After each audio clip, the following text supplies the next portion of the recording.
Hello. Today we're going to talk about how to make this linkage arm and how to make that linkage peg.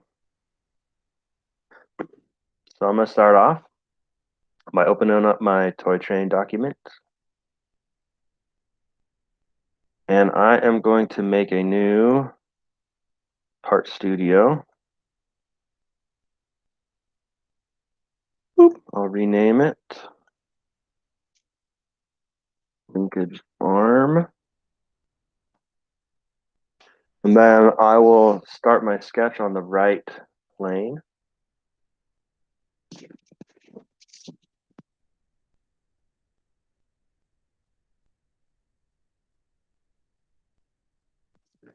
And so I think if we just draw this and then do an extrude 0.125 deep. So I'm going to start off with some horizontal lines. I'm going to use a construction line for the center area here. So let's go ahead and start our sketch.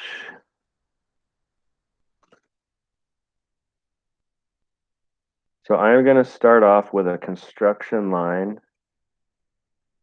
I'm going to make this construction line that goes from the center of the circles over here on the left to the center of the circles on the right.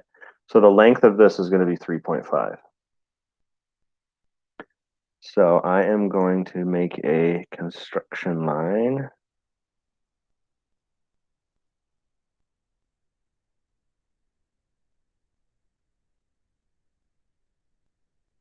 And the length of it is going to be 3.5 inches.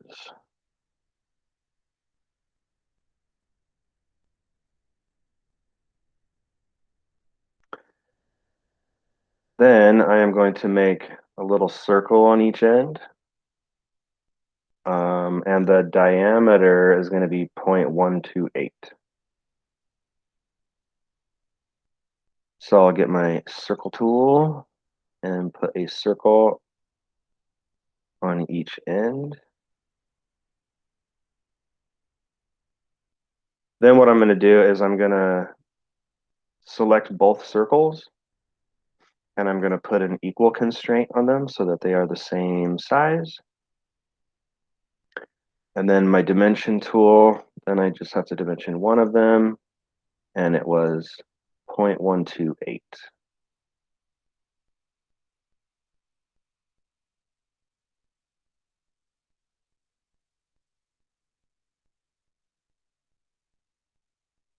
Okay. So then next, I'm going to make, I'm going to make my horizontal lines. And I'll make arcs that go around them too.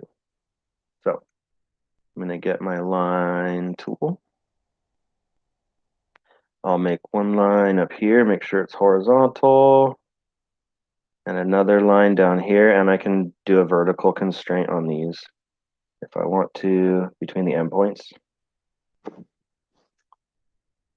Now the next thing I'm going to do is I'm going to select the two lines that I just made and the construction line, and I am going to put a symmetric constraint. That way these two lines are now symmetric around that axis. Okay, so then next I am going to get my arc tool and I'm going to make an arc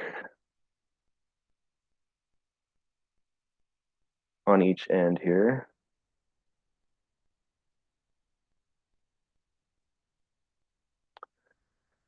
I'm going to select both of these arcs and put an equal constraint on them. I can do that just by pushing E. And then I also want these circles to be have the same center. So I can do that by if I select both of those, the arc and the circle, there is a concentric constraint. I can do that to both sides. So this circle, this arc, and the concentric constraint. That just makes them have the same center. And now we just need to, I think, get some dimensions going here. So the distance between the two horizontal lines is 0.25. So from there to there is 0.25.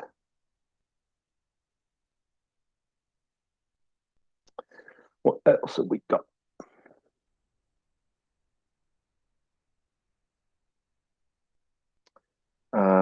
Let's see. The radius of the outer arc there is 0.1875.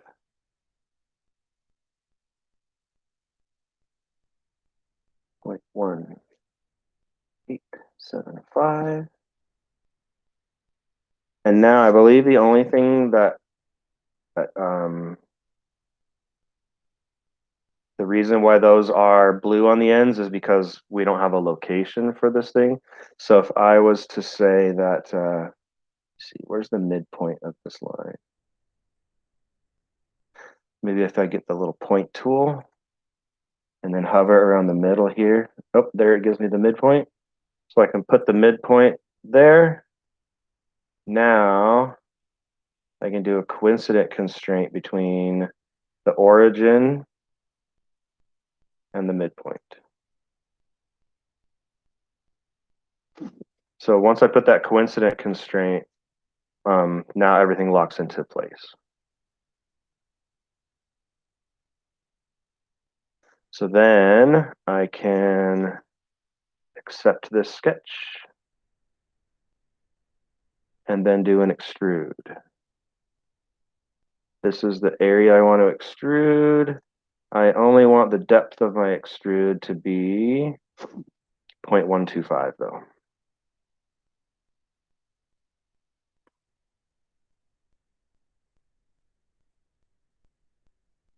So there I have my linkage arm extruded. And now I'm just going to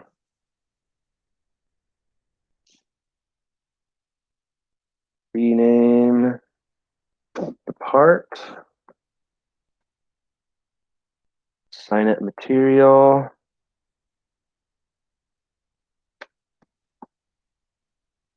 ABS, and then we are done with the linkage arm. So then the next thing we're going to do is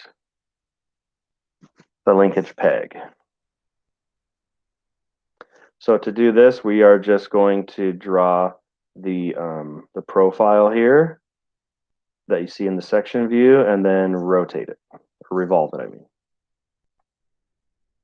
So we will start by adding a new part studio.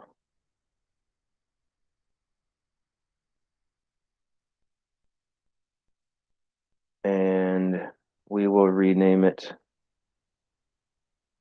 linkage peg.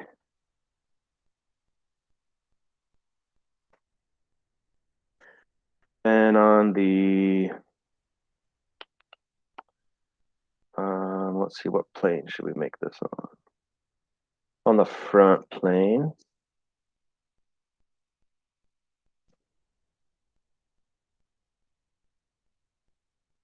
Zoom in because this is going to be a small thing.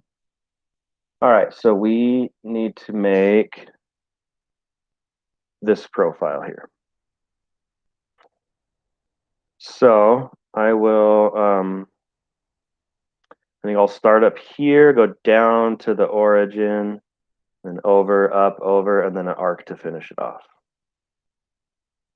So I'm going to get my line tool.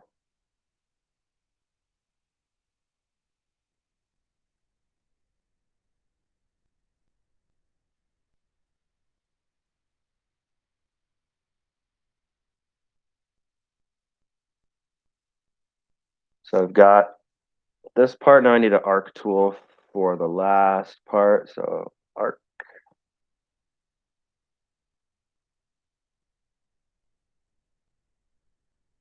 Now I need to put some dimensions on there.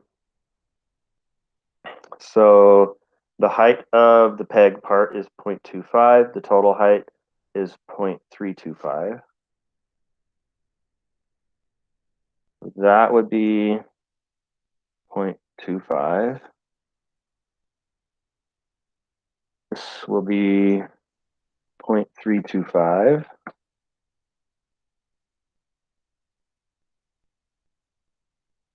We've got a diameter for the bottom. Diameter is 0.125.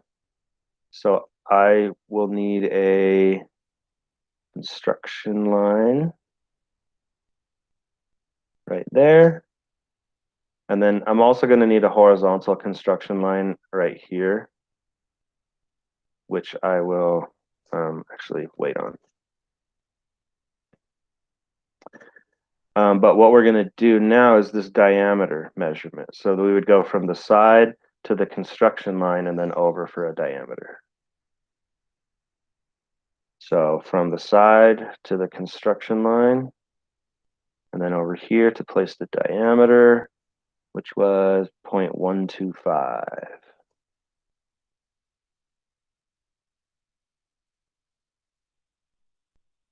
And then we have a spherical radius on the top of 0.1562. So when it's, but you can see like the top is like a sphere. So that means we need this arc to be tangent to a horizontal line right here. Because I'll show you what happens if it's not. So first I'll go through without making it tangent.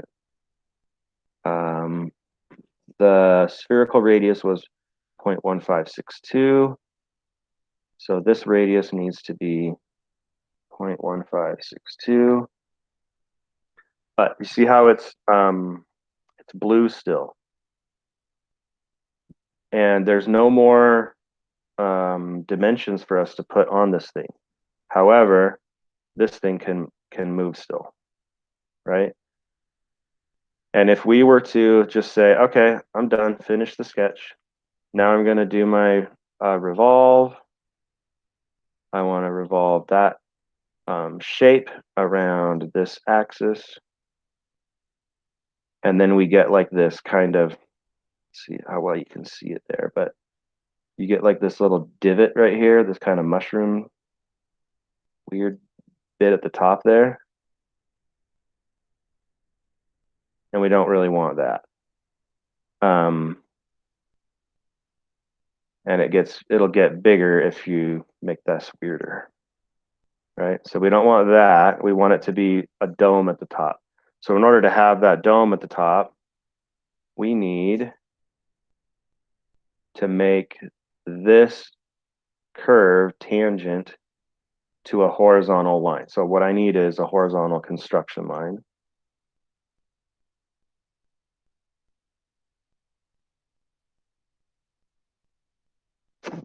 And then I'm going to make a tangent constraint between the construction line and the curve.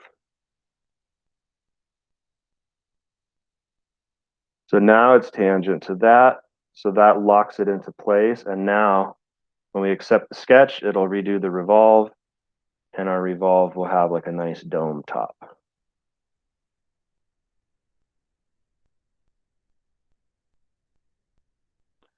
So then we rename.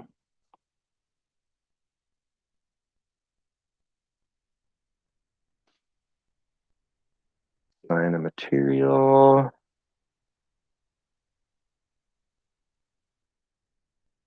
And then we're done with the linkage peg.